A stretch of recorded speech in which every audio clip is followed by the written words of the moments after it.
después de la parábola del rico necio, en ese pasaje en el que San Lucas explica la llamada a la vigilancia, el Señor concluye su discurso insistiendo en esa línea de poner el corazón en el reino de Dios, no en los bienes materiales. Recordamos aquel señor pues que había recibido buen dinero por su producción y había decidido reinvertirlo, una decisión prudente. En sí no tiene nada de malo, pero se ve que muy centrada en sí mismo. Algún experto en familia dice, no tenía tampoco una familia con la cual compartir, y por eso dice, ahora alma, siéntate, descansa y goza. Y entonces cuando el Señor le dice, necio, no sabes que esta noche te van a pedir el alma y lo que has recogido, ¿para quién será? Entonces, en esa misma línea de desprendimiento de los bienes materiales y de poner el corazón por completo en el reino de Dios, Jesús continúa diciendo, no temas, pequeño rebaño. De pronto uno podría pensar, como alguna vez San Pedro, pues duro es este discurso, ¿qué será de nosotros? No temas, ese no temas del Señor que nos tranquiliza. A veces sentimos tantas dificultades, empezando por nuestras propias miserias, que nos quizá hacen sentir el temor de nuestra incapacidad, de no ser capaces de llegar a ser fieles, de perseverar en el servicio del Señor. Y por eso Jesús nos dice, no temas, pequeño rebaño, porque vuestro Padre ha tenido a bien daros el reino. Gracias, Señor, porque nos llenas de esperanza. Esa centralidad de Jesucristo que tiene que caracterizar nuestra vida, ese amor con libertad de espíritu, tiene que tener como consecuencia un optimismo, una esperanza sobrenatural muy grande, porque eres tú, Señor, el que lo ha prometido. Vuestro Padre ha tenido a bien daros el reino, no temas. Gracias, Señor, porque tú nos garantizas nuestra fidelidad. Y acudimos a esa misericordia tuya, que es la única que lo hará posible. A veces uno, en los comienzos de la lucha interior, con los ímpetus de la juventud, pues piensa un poco como si Dios le debiera a uno todo lo que hace por él. Bueno, que tampoco es poco, ¿no? Procura entregarse del todo, gastar la vida, trasnochar, esforzarse, sacrificarse y rezar y ofrecer mortificaciones. Es una aventura, y además una aventura maravillosa. Pero de alguna manera hay algo de egoísmo ahí, ¿no? De sentirse uno el chacho de la película. Y el Señor de alguna manera deja que suceda, como también para que uno avance, para que vaya experimentando la necesidad del esfuerzo personal.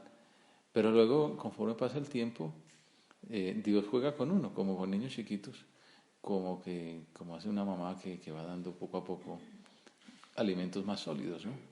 De la sopa a la compota y de la compota a la carne molida y luego ya pasa a lo más gordo. No sigue hablando de comida hasta ahora. Pero también nos puede pasar eso en la vida espiritual. En un momento en que uno puede decir algo así como si el Señor nos estuviera soltando de su mano, que no es cierto, sino que también permite que experimentemos la necesidad de su ayuda, que nos demos cuenta de que solos no somos nada. Él mismo lo dice en el Evangelio, sin Él nada podemos. Y entonces ahí puede venir la tentación del desespero, de la infidelidad, de cómo uno se da cuenta que es difícil la correspondencia a la gracia. Pero por eso Jesús nos dice, no temas, pequeño rebaño. A Pedro en algún momento le dice también, no temas cuando esa falta de fe, ese confiar en las propias fuerzas y ese olvidarse de Dios y mirar el mar y darse cuenta que está haciendo una aventura loca, pues le lleva a hundirse, a ahogarse. Y entonces le dice, no temas, soy yo. Criatura mía, aquí estoy yo. Vuestro Padre ha tenido a bien daros el reino. Bueno, comenzamos así, porque vamos a ver que esta escena se le pueden sacar muchas enseñanzas, como todo el Evangelio tiene tanta riqueza, pero me parecía que una es esa, la fidelidad. Es una virtud difícil, que no está de moda, está un poco en crisis, y también un poco por el ambiente cultural en que nos movemos. Estos días estaba escuchando una conferencia de una filósofa en ese sentido, que todos son relatos, ¿no? Ya no hay historias fuertes, ¿no? Metafísicas sólidas, sino relatos, cuentos, así le llaman, ¿no? A las distintas posiciones políticas, ¿no? El relato independentista, el relato oficial, ¿no? Pero son relatos, ¿no? Entonces, de alguna manera, pues, el relato cristiano, ¿no? La historia, el cuento cristiano. Pero bueno, como hay cuento cristiano puede haber otro cuento, ¿no?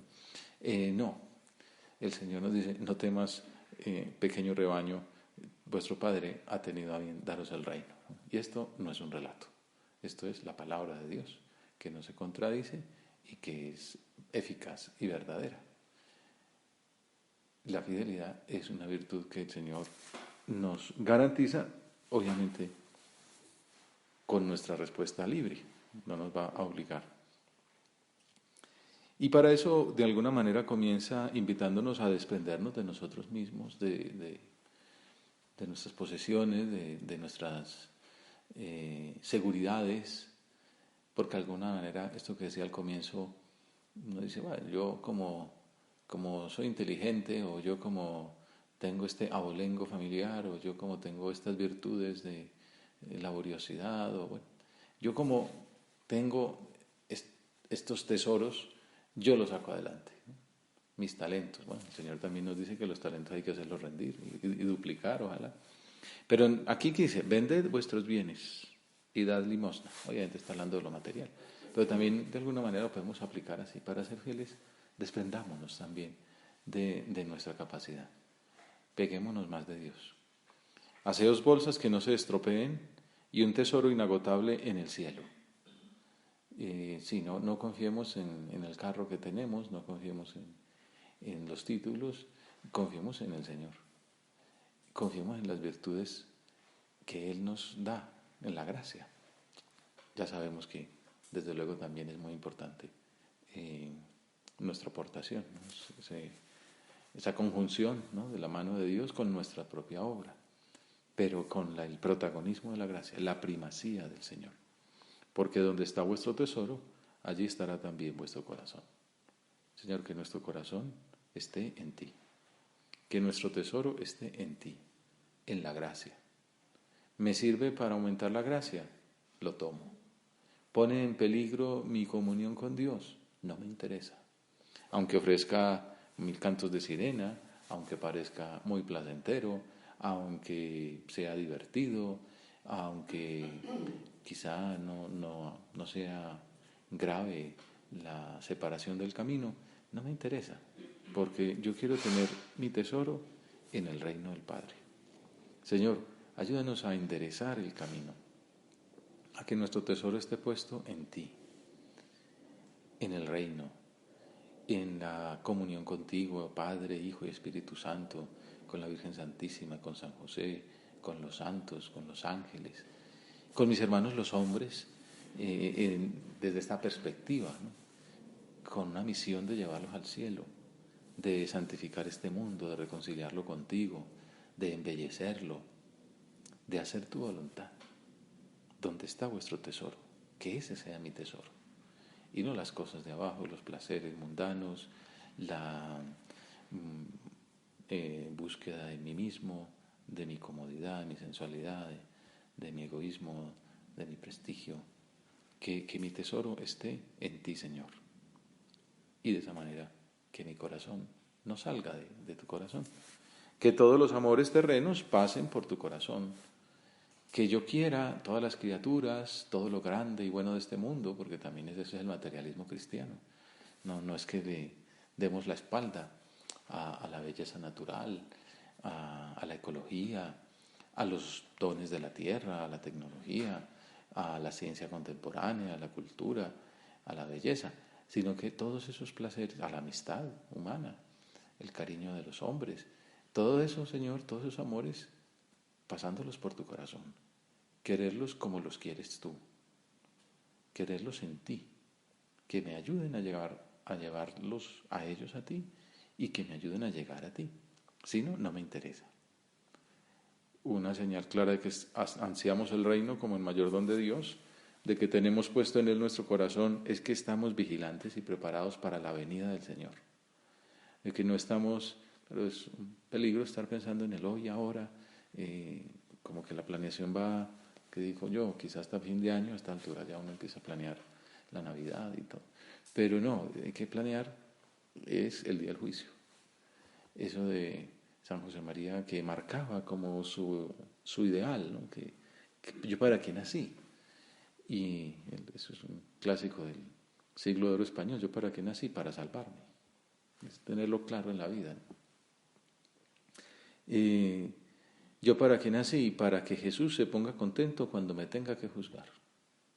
Y que esa sea como la ambición, ¿no? El ideal. ¿Tú qué ideal tienes? ¿No? Pues ganarme el Oscar, o ganarme el Grammy, o ganarme el premio Nobel, o ganarme el TV y novelas, pues, o la medalla de Chía. Bueno, pero no, yo quiero ganarme el cielo. Esa es la medalla que vale la pena. Pero incluso no es para ganármela yo, que es lo que vemos en esa actitud. No es yo coronar y ser feliz para siempre, que es una visión egoísta en el fondo. Contaba que tengo unos alumnos de filosofía de la religión a los que les pongo a hacer un trabajo de investigación más o menos bueno, y en el fondo es que sea un inicio, ¿no?, de una investigación que puede llegar a ser más avanzada, como en algún caso ha sucedido, gracias a Dios.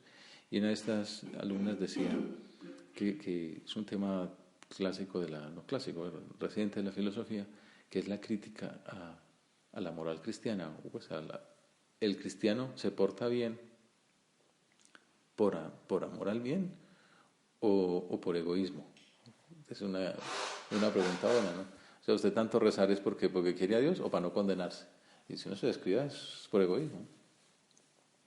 Normal ahí en la discusión alguien diría no. Lo clásico es por la virtud y la especificidad cristiana es por amor a Dios. Así debe ser, ¿no? Y además entonces Dios recompensa ese esfuerzo por amar a Dios amando con la felicidad eterna.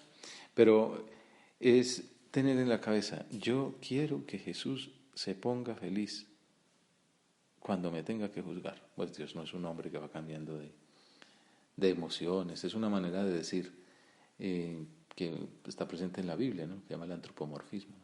Y también se dice que nosotros debemos ser consuelo de Dios en una humanidad tan accidentada, donde hay tanta desobediencia y tanta negación de Dios. El Señor siempre quiere contar con un resto, como el resto de Israel, que le sea fiel, que le consuele, que le alegre. Señor, quiero que te pongas contento cuando me tengas que juzgar. A todos nos pasa, ¿no? No sé, también en la actividad docente, que hay alumnos que uno dice, qué bueno, ¿no? Como que valió la pena preparar la clase por esta persona que se esfuerza tanto, que tiene tantas luces, o por esta que se le nota la limitación, pero hombre, aprendió. Pues no será de 5 ni va a ganar ningún honoris causa, pero hombre, dio un paso. Se pone uno contento cuando tiene que juzgar, ¿no?, un examen de una persona que viene a ver con qué me sale y ponerle un 5, qué alegría. Pues cómo será la alegría del Señor cuando nos ponga ese 5 de la vida eterna. Pues para eso nos dice el Señor que hemos de estar dispuestos, disponibles, preparados. Tened ceñida vuestra cintura y encendidas las lámparas. Vosotros estad como los hombres que aguardan a que su Señor vuelva de la boda para abrirle apenas venga y llame. La vigilancia. Lo dice aquí, en la recta final de su vida pública, pero lo dirá también ya la noche antes de su muerte, en el huerto de los olivos, a los discípulos: vigilad y orad. La lucha cristiana es agonía, ¿no?, es esfuerzo, oración y penitencia. Y esta es la manera de decir: tened ceñidas vuestras cinturas, que era para los judíos de la época que andaban pues con esas túnicas Cuando salían a la calle, cuando iban, digamos, a trabajar, se ceñían la cintura, se ponían un cíngulo y pues, para poder salir a rendir. Entonces el cristiano ha de estar con la cintura ceñida permanentemente. Diríamos con las mangas arremangadas, sería una manera de traducirlo hoy día. Y con las lámparas encendidas, así como las vírgenes prudentes del relato del Evangelio. Bienaventurados aquellos criados a quienes el Señor al llegar los encuentre en vela. En verdad os digo que Él se ceñirá, los hará sentar a la mesa y acercándose les irá sirviendo. Esto ya lo hiciste, Señor, en la Eucaristía. El Señor ya se ciñó, se entregó hasta el exceso, hasta la muerte generosa en la cruz y nos dispensa su banquete en cada Eucaristía. Y si llega a la segunda vigilia o a la tercera y los encuentra así, bienaventurados ellos. Comprended que si supiera el dueño de casa a qué hora viene el ladrón, velaría y no le dejaría abrir un boquete en casa. Lo mismo vosotros, estad preparados, porque a la hora que menos penséis viene el Hijo del Hombre. Se supone que uno muere, pues no sé, a los 60, 70, 80 años. La expectativa de vida va cambiando de acuerdo pues con los avances de los servicios públicos. No sé si va avanzando hacia bien o hacia mal, pero bueno, los ministerios de salud van dando como un tiempo en el que más o menos se supone que es la media en la que uno debe morir. No sé en este momento en cuánto está. Antes estaba en 70 años. En el Antiguo Testamento hablaba que el hombre pues, poderoso, fuerte, llega a los 80. Y bueno, la tecnología médica va avanzando y si uno tiene acceso a ella, pues se supone que puede llegar más, ¿no? Aunque bueno, un buen cáncer se lo lleva uno en un momentico o un accidente. Entonces nadie sabe ni el día ni la hora y por eso hay que estar preparados para darle alegría al Señor. Hoy, si hoy me tocara morir, Señor, qué bueno que te pudieras poner contento de mi lucha, o al menos de mi contrición y de mi deseo de volver a empezar. Fiel a su estilo gráfico, el Señor concluye su enseñanza. ¿Quién es el administrador fiel y prudente? A quien el Señor pondrá al frente de su servidumbre para que reparta la ración de alimento a sus horas. Entonces es como una nueva parábola que ejemplifica en qué consiste ese ser, tener el corazón en el reino y estar abandonando el ansia de poner el corazón en las cosas de aquí abajo. ¿Cómo se concreta ese querer darle alegrías a Jesús cuando nos tenga que juzgar? El Señor lo dice siendo administradores fieles y prudentes. No temáis, pequeño rebaño, vosotros seréis fieles. Y entonces nos dice, pues fieles como el administrador, fiel y prudente. Juan Pablo II decía mucho eso, ¿no? Que el mundo se nos entrega para que lo administremos. Y lo decía en el contexto de la solidaridad, de la justicia, de la doctrina social de la Iglesia, que somos administradores de los bienes que el Señor nos ha entregado. Vamos a dar razón, dame cuenta de tu administración. Bueno, administradores fieles y prudentes, son como las dos virtudes que el Señor nos pide. En concreto, administradores fieles. De fondo, como que la prudencia es la que nos ayuda a perseverar de esa manera. Bienaventurado aquel criado a quien su Señor al llegar lo encuentre portándose así, con fidelidad. En verdad os digo que lo pondrá al frente de todos sus bienes, como en el pasaje de los talentos también. Al que le dieron 5 y sacó otros 5, no solamente le da eso, sino que le da más, incluso le da lo poco que aquel otro mezquino no quiso fructificar. Aquel que ha sacado jugo de los talentos, aquel que ha sido fiel, recibirá en el cielo el 100 por 1 y la vida eterna, ¿no? Como para que reine más. Y entonces ahí concreta el Señor unas virtudes que nos ayudan a la fidelidad.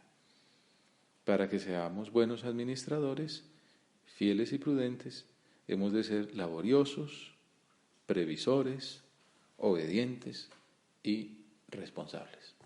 No irresponsables, sino que además también responsables. Bueno, pues vamos a mirar rápidamente esas 4 virtudes. Pero si aquel criado dijere para sus adentros, mi señor tarda en llegar, y empieza a pegarles a los criados y criadas, a comer y beber y emborracharse, vendrá el señor de ese criado el día que no espera y a la hora que no sabe, y lo castigará con rigor, y le hará compartir la suerte de los que no son fieles. Por un lado nos muestra el camino de la fidelidad y del premio del cielo, y por otro, la libertad que tristemente podemos utilizar de un modo desenfrenado, con daños, acabando con nosotros mismos y con nuestros hermanos, que termina también en la perdición eterna. La vigilancia que tú, Señor, nos pides se concreta en primer lugar en la fidelidad. Ya decimos que en la situación actual parece que esta virtud estuviera en crisis, como si fuera difícil o casi imposible comprometerse para toda la vida. Y sin embargo, tú, Señor, no dejas de ser fiel. Y esperas que también nosotros lo seamos, que vivamos en unidad de vida, sin una doble existencia, sin importar los cambios de ánimo, la situación de salud, económica o familiar, las etapas de la vida. Esperas nuestro compromiso de administradores leales. Como tantas almas entregadas a ti, numerosos matrimonios cristianos y todos los santos del cielo que fueron fieles a tu Hijo, algunos incluso padeciendo el martirio y que nos muestran que el camino está hecho, ¿no? Y tenemos tantos hermanos que nos han preparado el camino y que en su ejemplo la Iglesia nos lo pone precisamente para eso, porque digamos, bueno, así como esta persona fue fiel, nosotros también podemos serlo. Viene a la mente la Madre Teresa de Calcuta, ¿no? Cuando se salió a la luz un poco todo su proceso de canonización, había un tema que no se sabía cómo tratarlo, porque todo el mundo sabía que era una mujer muy santa, ¿no? En la India sus funerales fueron de Estado y multitudes, en la India es muy fácil reunir multitudes, pero bueno, hubo multitudes en su funeral, multitudes de gente que no creía en Dios o que vivía en la religión hindú, pero sabían, esta mujer es de otro mundo, ¿no? Una mujer santa. Pues hete aquí, uno se imaginaría cómo iría la oración, ¿no? Una especie de Santa Teresa ahí con transverberaciones, explosiones místicas, apariciones de ángeles, ¿no? Pues resulta que no, que pasó la noche oscura del alma. Es una situación que padecen muchos santos, que consiste en perder toda motivación en su relación con Dios y en sufrir para ser fieles al llamado. Cuando se supo esto, algunos reaccionaron con sorpresa. ¡Qué escándalo! El postulador de la causa de beatificación respondió que veía en la actitud de la Madre Teresa un antídoto frente al sentimentalismo en nuestra cultura. Decía lo siguiente: la tendencia en nuestra vida espiritual y también en la actitud más general respecto al amor es que lo que cuenta son nuestros sentimientos. No me nace, estoy feliz. Si así fuera, la totalidad del amor sería lo que sentimos. Pero el amor auténtico a alguien requiere compromiso, fidelidad y vulnerabilidad. Recordamos al Papa Francisco en la Nunciatura de Colombia hablando de esto, ¿no? La vulnerabilidad como algo muy propio de nosotros, empezando por él mismo. La Madre Teresa no sentía el amor de Cristo y podría haber cortado. Pues si no siento nada, me voy por aquí en los placeres del mundo donde sí se siente. Pero se levantaba a las 4:30 cada mañana por Jesús y era capaz de escribirle: tu felicidad es lo único que quiero. Que te pongas contento cuando me tengas que juzgar. Ser el consuelo de Dios. Señor, tu felicidad es lo único que quiero. Aunque no sienta nada, aunque el cuerpo me pida otra cosa, tu felicidad es lo único que quiero. Quiero ser un administrador fiel y prudente. Este es un poderoso ejemplo, incluso en términos no puramente religiosos. Y concluía el padre Koloyeyuk que esta actitud puede indicar también a otras personas cómo sobrellevar los momentos de oscuridad o de crisis espiritual a lo largo de una vida no fácil, al servicio de los demás. Tu fidelidad, Señor, es lo único que quiero. Pase lo que pase. Venga lo que viniere, decía Teresa de Calcuta también. Continuemos con la parábola. El criado que, conociendo la voluntad de su Señor, no se prepara ni obra de acuerdo con su voluntad, recibirá muchos azotes. Pero el que sin conocerla ha hecho algo digno de azotes, recibirá menos. Depende de la advertencia que dice la moral clásica. El amor auténtico requiere compromiso, fidelidad. Por eso el apostolado también es enseñar a luchar. Y nosotros mismos, nuestra vida espiritual es aprender a luchar, tener ceñidas las cinturas, tener encendidas las lámparas, luchar. Nunca es tarde para aprender a luchar. Pero, por ejemplo, por eso es tan importante formar a la juventud y a la niñez, ¿no? Esa es la época como mejor momento para adquirir hábitos. Y el resto de la vida a esforzarse por consolidarlos o a recuperar los que hemos perdido. En eso consiste la vigilancia, ¿no?, de la que está hablando el Señor en el Evangelio. Para quien procura ser un buen cristiano, las caídas aparatosas, inesperadas y sorpresivas no son lo corriente. Así no actúa el demonio, ¿no? Más bien intenta llevar a las almas como por una pendiente resbaladiza para que descuiden su lucha, su vigilancia.